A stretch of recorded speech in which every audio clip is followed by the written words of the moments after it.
We wouldn't be able to keep this archive going without your support. Donate online today at WYXR.org. And you know what you're doing? You're listening to WYXR 91.7 FM, Memphis.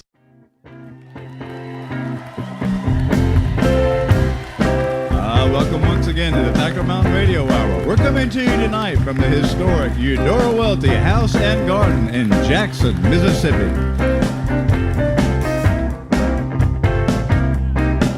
When you're feeling way down low, you got no place to go.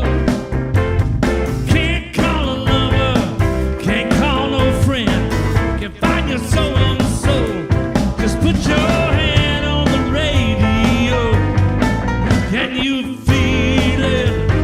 Down to your toes, can you feel it? That's how it goes. Can you feel it? Lord only knows, can you feel it? Just put your hand on the radio. Woo! I'm down on my knees. I'm begging you, please. Here come Tim Dees. Whoa, here come Tim Dees.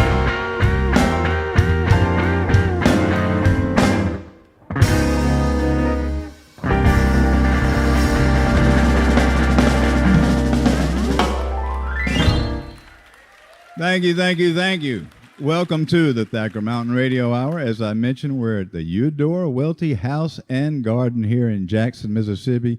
Just happens to be a beautiful evening and a beautiful crowd out here in Miss Eudora's house. And we've got a fine show lined up for y'all. We've got from right here in Jackson, Mississippi, the Soul City Swingers are here. Listen to y'all. They got that fat organ sound with some horns. We love all of that. We've also got Lady Andrina is here. Lady Andrina, yes, she echoes one of Miss Eudora's stories, Powerhouse. She is a blues powerhouse, has been touring with the Morgan Freeman Symphonic Blues Tour, so we're glad to have her here in Jackson. And our author today is one of our favorites, former Mississippi Poet Laureate Beth Ann Finley is here with her new memoir, The Irish Goodbye. Can't wait to talk to her and hear her read from it. But we love our band, y'all. Let's kick this little house party off with the Yalobushwhackers. I'm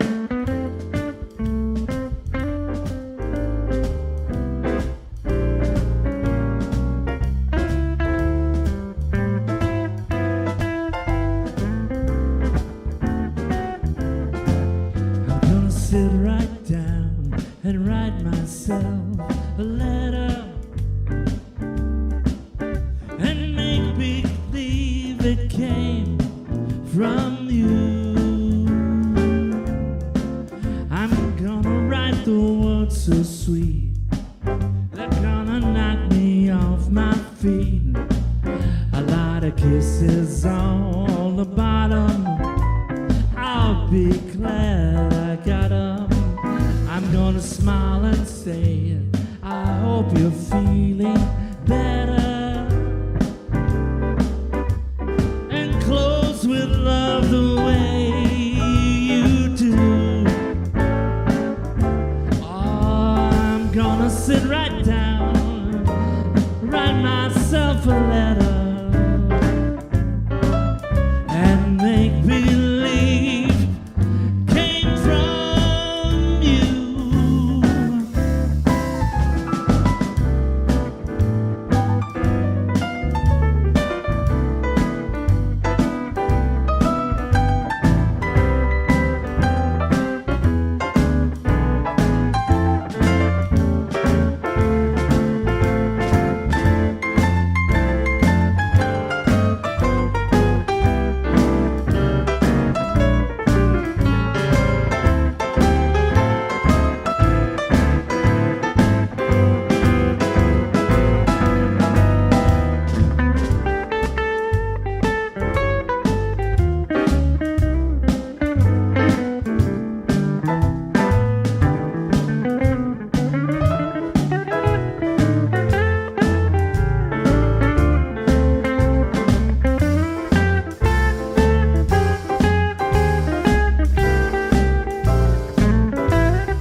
sit right down and write myself a letter and make believe it came from you. Oh, I'm gonna write those words so sweet, gonna knock me off my feet. A lot of kisses on the bottom, baby. Oh, I'll be so glad I got 'em. I'm gonna smile and say, I hope you're feeling better, and close with love the way you do. Oh, I'm gonna sit right down and write myself a letter. Oh, and make believe, make believe, make believe, make believe, make believe it came from you.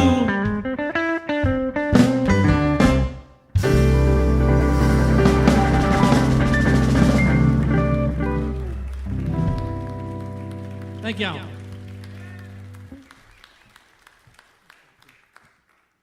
Yalobushwhackers, y'all, one more time. Our house band, please.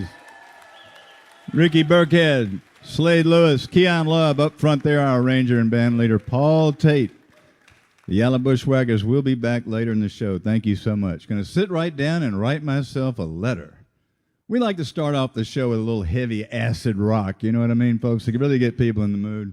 That's a great tune. And, of course, one of the great all-time letter writers of all time living in the house behind us. As everybody wrote letters back then, but Miss Eudora was particularly prolific, as we understand. We're going to get these Soul City Swingers up here, y'all. They have the Soul City 3. That's a cool band, but then they want to get the horns out here and really boogie-woogie and maybe even do some jive samba. Who knows? Yeah, man. And when you got that fat, there it is, that fat horn sound, the organ sound, you know it's going to be good. If I'll get out of the way, it's going to be real good, right? Y'all please welcome the Soul City Swingers.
Soul City Swingers, y'all. Let them hear you.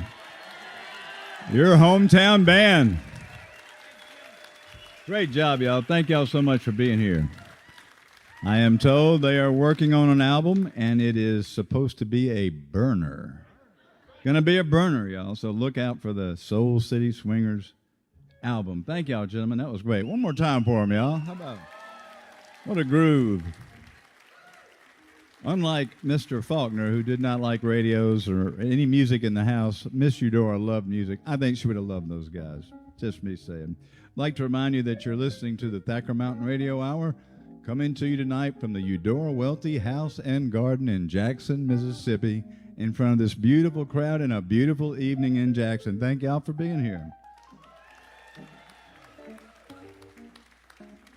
You can hear the show on WUMS, University of Mississippi, WYXR, Memphis, Tennessee, MPB, the stations of Mississippi Public Broadcasting for over 25 years, our radio home. Thank you so much, MPB. Also, the stations of Alabama Public Radio, WUTC, Community Radio in Chattanooga, Tennessee, WUOT. Yes, did somebody go woo? Chattanooga gets a reaction every time. It's like, you travel around, don't you, Mrs. Chattanooga? Bless you. It's like that guy that waves the Washington State flag at every game day, right? Thank you so much. WUOT, Community Radio in Knoxville, and KNCE, True Taos Radio in Taos, New Mexico. That's right. Closed captioning for the interpreter so they can hear what we're saying. We'd also like to thank our sponsors who got us down here this evening for this wonderful show, the good folks at the Eudora Welty House and Garden. Thank you very much. Yes, thank you.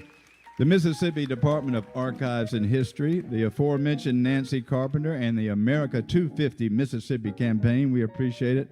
Red Panther Brewing Company from Clarksdale, Mississippi. If you're on the fence about whether or not to get a Red Panther, they're donating a sliver of all their proceeds tonight to the Eudora Welty House and Garden. So drinking for a good cause. We always like that, right? And also the good folks at Lemuria Bookstore. Thank you, Lemuria.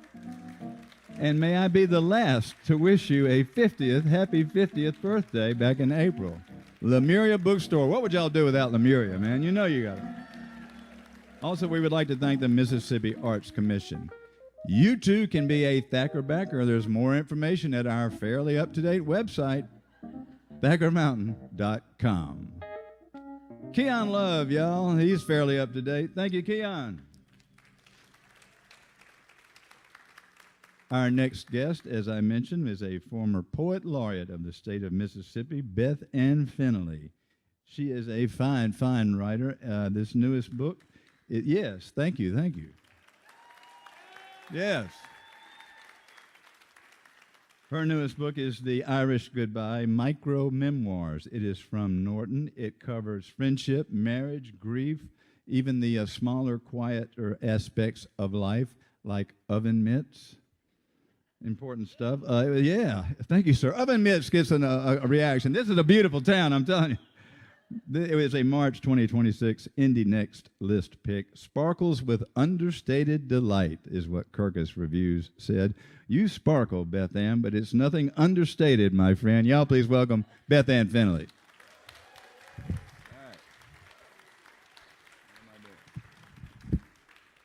All right. The Irish Goodbye. I think most of you know what the Irish Goodbye is. When you kind of slip out of a party without doing the big goodbye, you got to get home. And micro memoirs. Tell us, what is a micro memoir? Sure. So the form in my book is flash nonfiction, and it allowed me to steal what I love from different genres. My training is in poetry, and what I love from poetry is that extreme compression and abbreviation, that lyrical thrust. And what I love from fiction writing is creating an arc of experience. And what I love from nonfiction is truth telling. So these are very small, true stories about my life.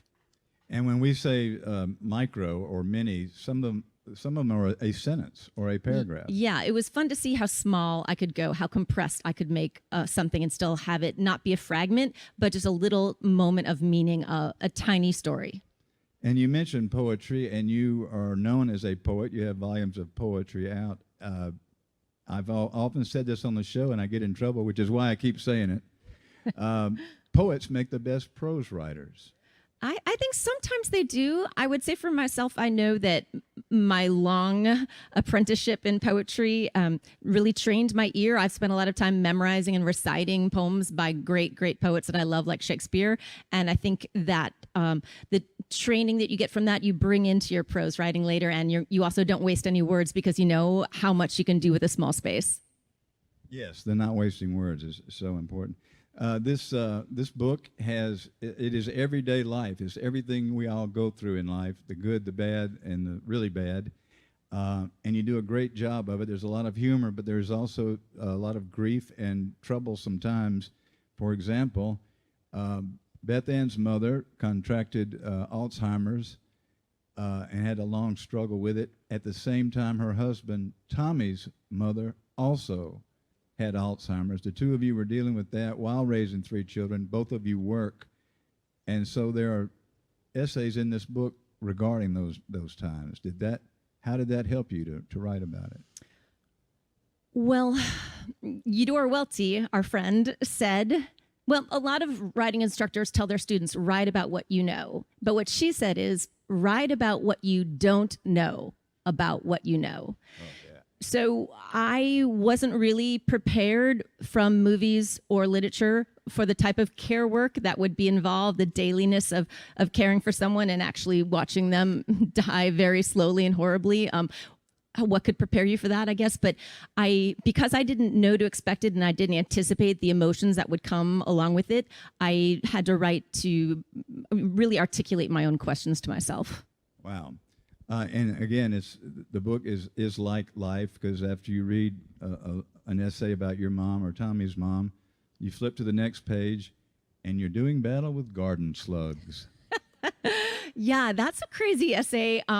Just during COVID, I started my first vegetable garden because you remember in COVID how at the beginning we were all so crazy, and you'd go to the grocery store and you'd come home and cry and wash your vegetables and then wash yourself and then cry a little bit more, and you thought you were going to die.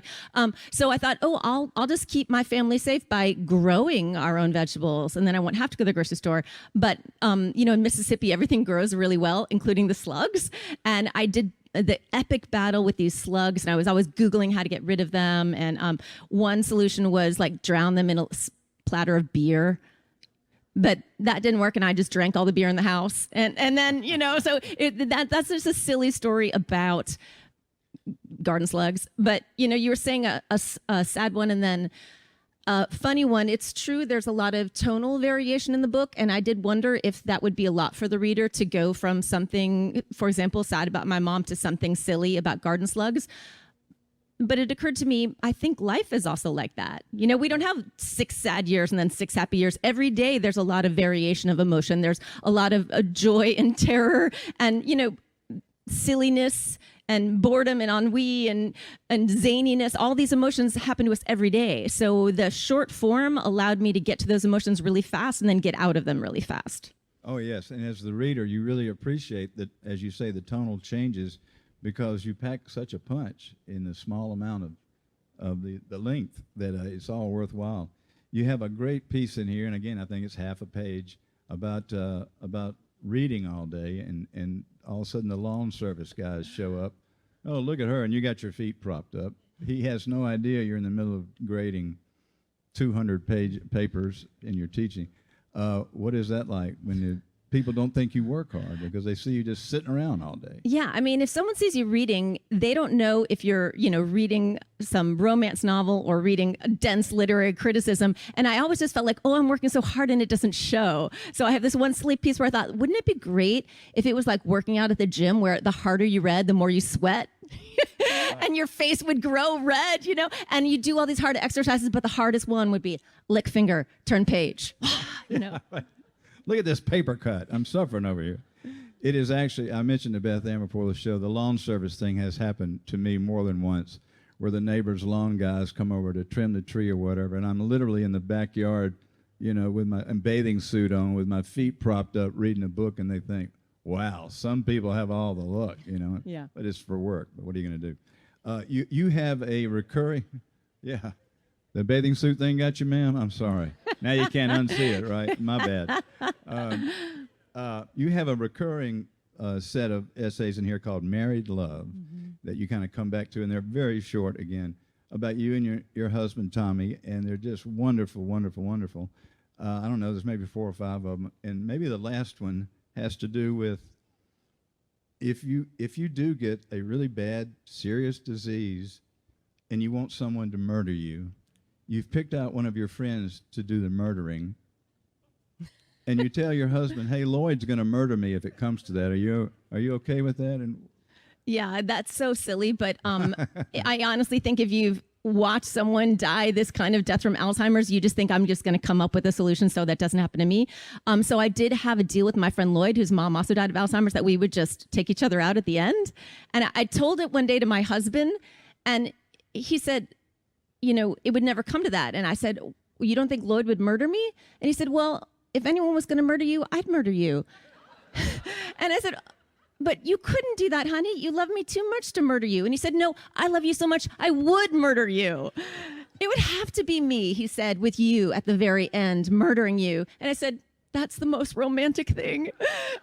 And just struck me as so crazy that married love could incorporate, part of it would be this idea of who taking someone out at the end, And I love the idea that he was a little bit hurt that you would pick Lloyd. What am I, chopped liver over here? I can murder you. How do you want to get whacked?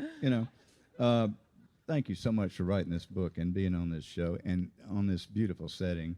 We would love to hear you read a little bit from it, if you don't mind. I would love to, Jim. And I also want to say thank you for all the great work you have done for Thacker for so long. We appreciate you. Ooh, I can't take this over Bless there. you. The So check's in the I'll just mail. stand and read it. Okay, that works. So the first piece is from that series that Jim was referring to, the Married Love series. This is called Married Love, Playing the Long Game. Even now, 3 years later, when she opens the drawer beside the stove for an oven mitt, she finds the oven mitts folded.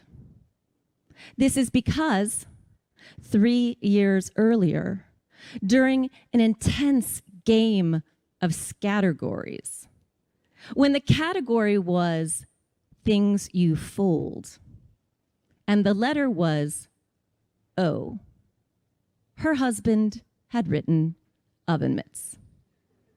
Nobody folds oven mitts, she scoffed and refused him his point, forcing him, ever since, to prove it.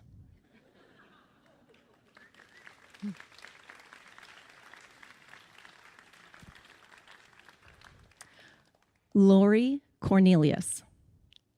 I call Lori Cornelius, thinking I'm calling Lori Hannah. Even though I can clearly see her name on my phone, only when Lori Cornelius answers with her chipper, "Hello," do I realize I've called the wrong person. "How nice to hear from you," exclaims the very nice Lori Cornelius, whom I haven't seen in a few years. If I were less stressed, I might pretend I'm calling to catch up. Instead, I blurt that I hadn't meant to call her. I moved my mom into her assisted living yesterday, I say, and I've been trying to reach her intake specialist. I explain how my mom is suffering from dementia and how I'm worried about her, and how every time I do something stupid, like call the wrong person, I worry about my brain, too. Worry I'm experiencing the so-called early signs. Then Lori Cornelius, whom I never intended to phone, tells me she went through the same thing with her mom a few years ago. And she also began questioning whether she was losing her mind, something, for that matter, that she's still questioning. So I might as well get used to it. We laugh, and I feel better, and we hang up. And now I can relax, knowing that I really don't have dementia, because, as it turns out, I really did call the right person. Good old Lori Cornelius.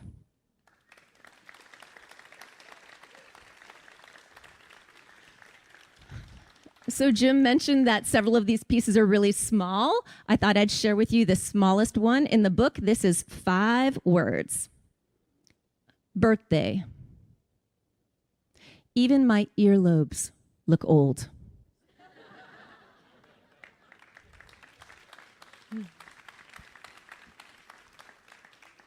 And I'll end with this piece.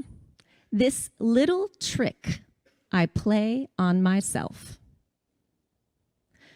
When I fantasize about being single and being childless and living in a modern apartment in a European capital, I realize that if that were my life, I'd fantasize about being married and having children and living in a comfortable house in a small town, which is my life. My imagined me provides a useful elixir. Revived by her envy, I rise to make dinner.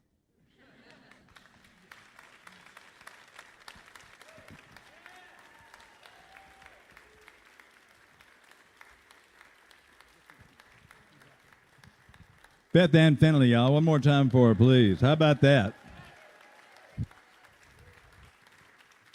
And Beth Ann will join us after the show at the Lemuria table and sign your copy of the Irish Goodbye. It makes a great gift this time of year for mothers, fathers, graduates, whoever it may be. As I say, it's got a little bit of everything in it, sort of as you just heard. And boy, what a great writer, and puts it all, packs a punch. No more of this war and peace stuff, yeah. No more of these 400-page novels. We just don't need it, right? I mean, I know Catherine Stockett just put her book out. What is that, like 1,200 pages? I don't need that. If I drop it, I'm going to break something. All right. We love you, Catherine. Best luck with the book. All right. We're going to get Lady Andrina here. She doesn't need a whole lot of words either. She packs a punch, ladies and gentlemen. Yes. Fresh off the Morgan Freeman Symphonic Blues Tour all over the world. And now she is you are from Jackson, Mississippi. Born and raised. Born and raised in Jackson, Mississippi. Y'all, please welcome to the stage, Lady Andrina. Yeah.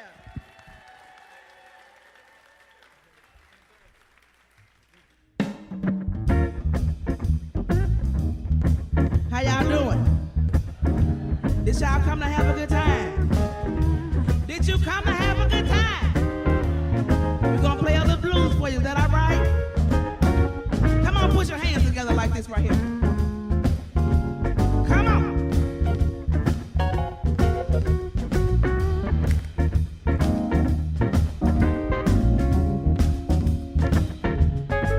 You got me running, you got me hiding, you got me running, hide.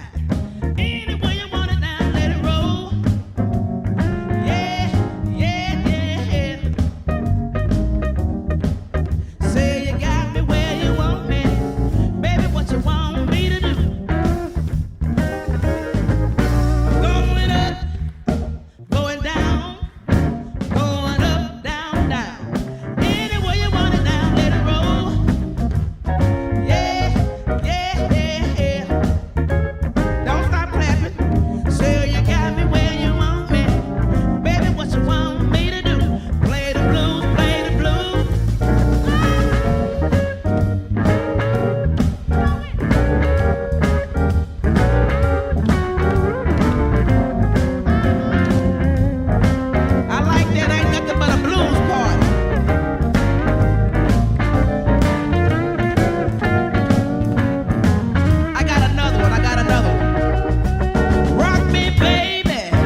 Hey, hey, hey, hey, hey, yeah. Ain't nothing but a blues party. Ain't nothing but a blues party. Ain't nothing but a blues party. Ain't nothing but a blues party. You got something down there, boy. Something worrying me.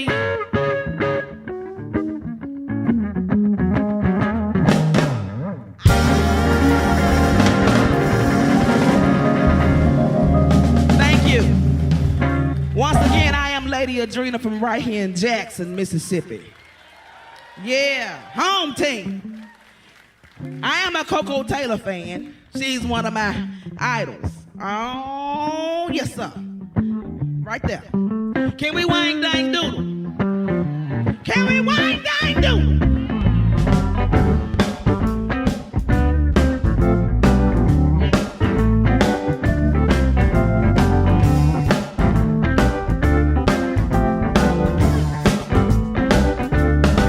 Tell Automatic Slim, tell Ring the Totin' Jim, tell Butcher Knife Totin' Nanny, tell Fast Talking Fanny. We gon' pitch a bomb down to that Union home. We're gonna romp and trump till midnight. We're gonna fuss and fight till daylight. We gon' pitch a wang dang doodle all night long. Let me hear you say all night long, all night long. Let me hear you say night long, all. We gon' pitch a wang dang doodle all night long. Come on, y'all, put your hands together.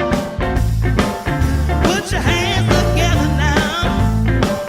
Put your hands together. Put your hands together. Tell Albert Signet that cooler saw him there.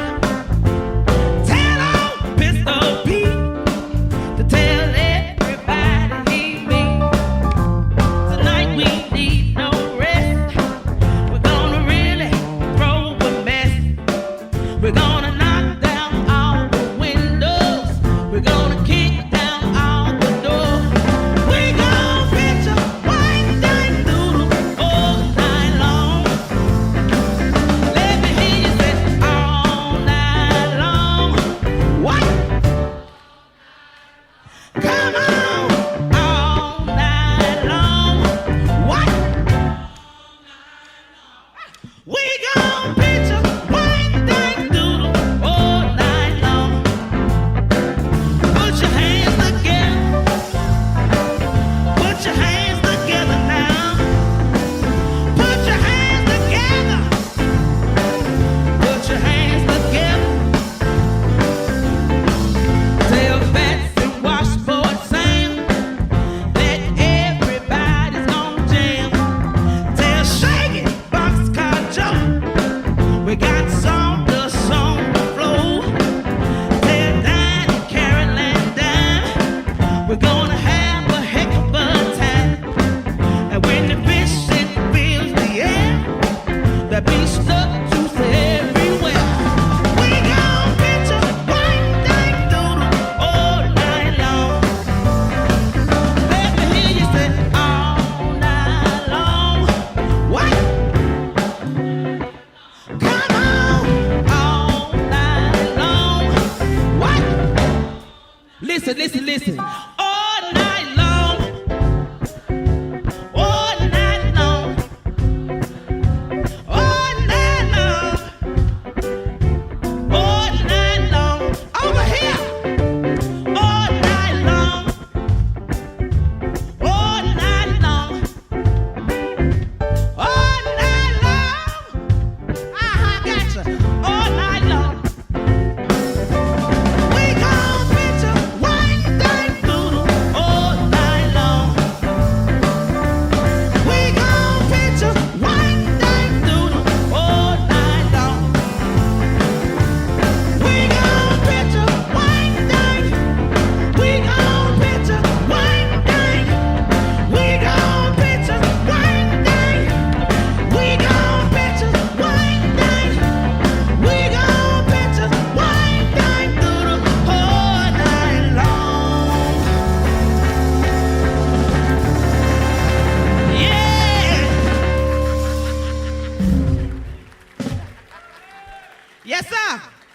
Once again, I am Lady Adrena.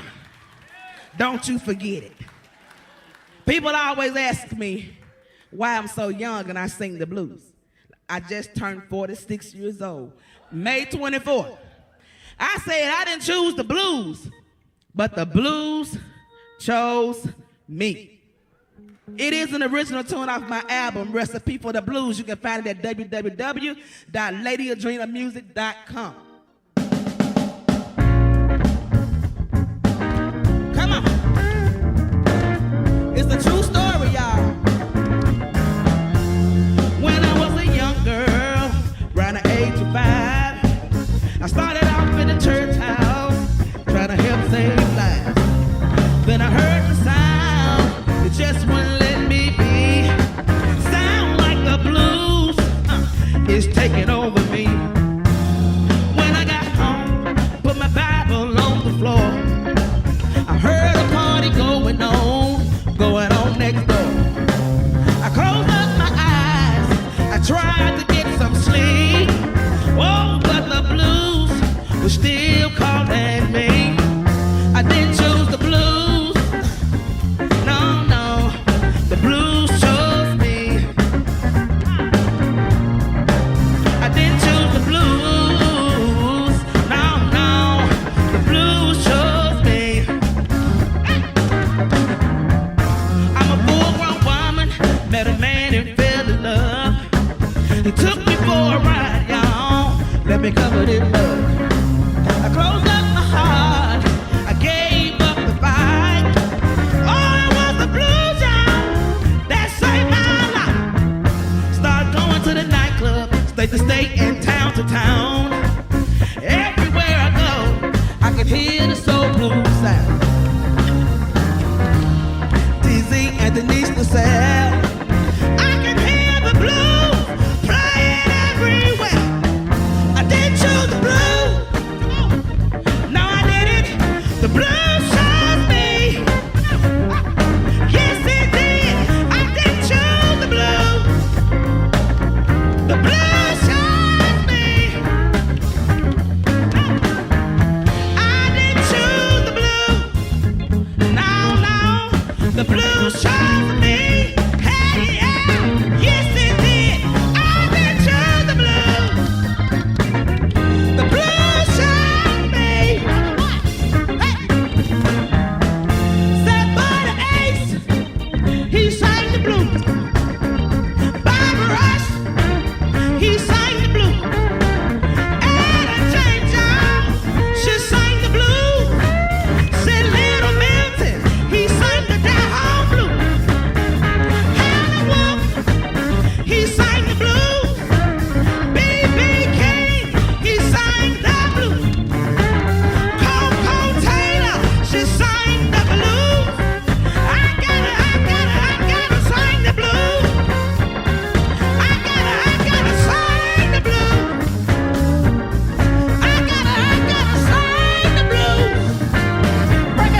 But what? The blues child? What? She didn't choose the blues.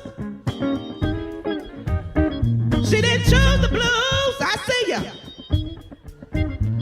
I didn't choose the blues. But what? The blues child? No. I didn't choose the blues. Did you hear what I say? The blues chose me. Hey, yeah. Yes, it did. I didn't choose the blues. The blues chose me.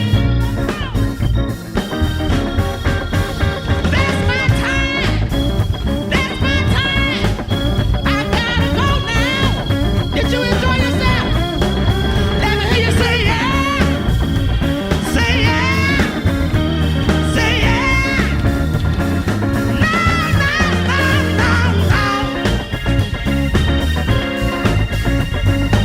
Thank you so much.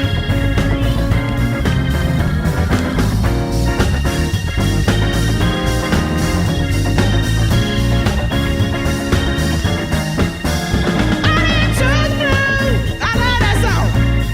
The blues chose me. Yes, it did.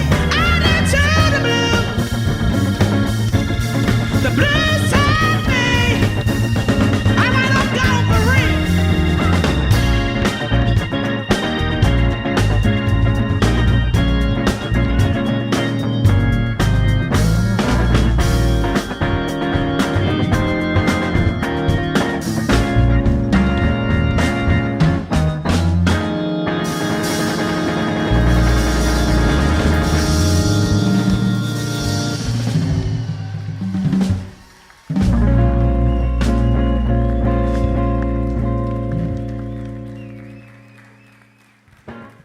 All right, how about her, y'all? Lady Andrina.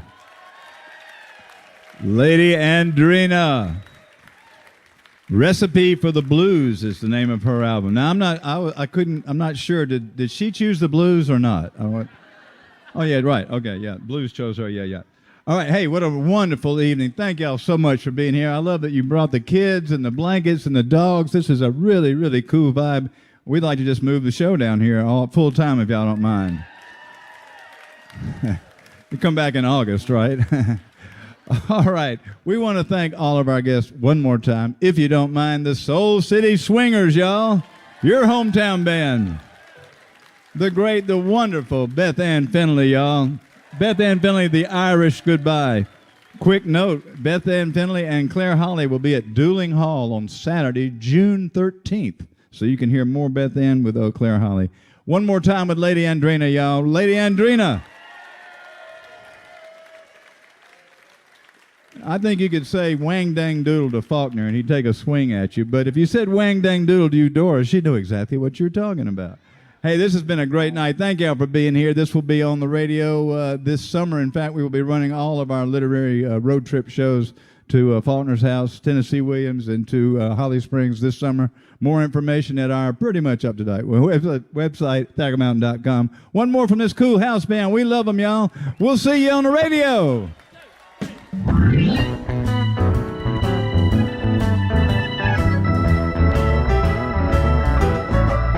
gotta keep on rolling like a country wagon wheel.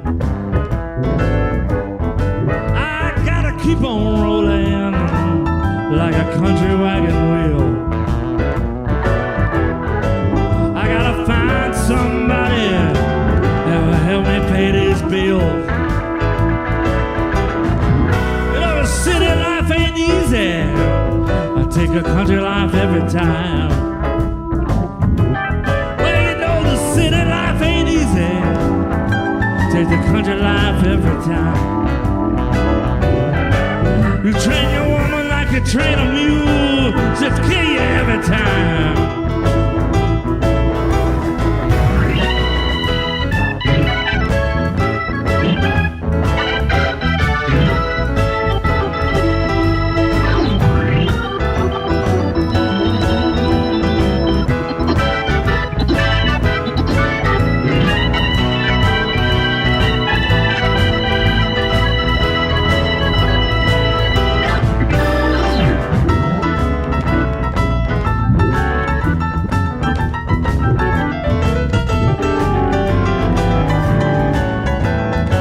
Thacker Mountain Radio Hour's executive director is Lucy Gaines. Our production director is Tim Lee. Our broadcast and post-production engineer is Jeffrey Reed. Our front-of-house engineer is Blake Gardner.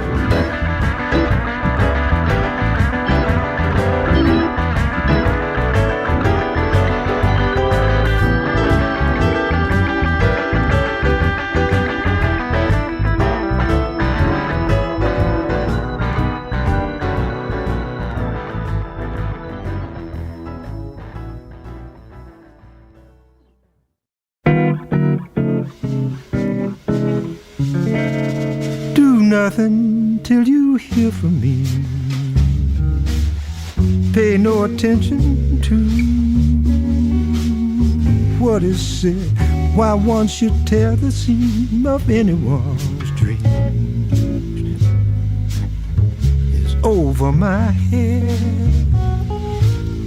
Do nothing till you hear from me,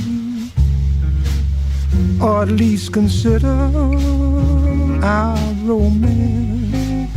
If you should take the word of others you've heard, I haven't a chance.